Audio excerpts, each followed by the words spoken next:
Сәлеметсіздер ме, қымбатты көрермен, біздің арнамызға қош келдіңіз. Әлемде және Қазақстанда болып жатқан жаңалықтарды біріншілерден болып білу үшін біздің арнамызға жазылыңыз. Видеомыз астындағы лайк және жазылу түймелерін басыңыз, қолдарыңыз Кабатолланың қабырғаларына тисін. Біз сізге ең жақсын жеткізуді жалғастырамыз. Ендеше бастадық.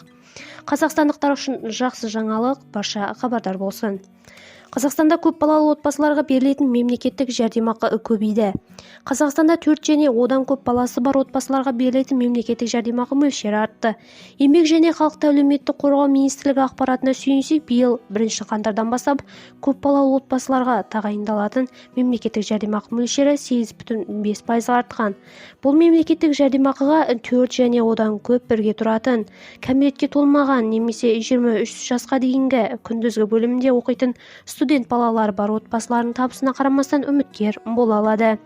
4 баласы бар отбасыларға 55.304 теңге, 5 баласы барларға 69.138 теңге, 6 баласы бар 82.973 теңге, 7 балаға 6.807 теңге, 8 одан көп балаға 4 айлық есептік көрсеткіш немесе 13.800 теңге мөлшерінде төленеді.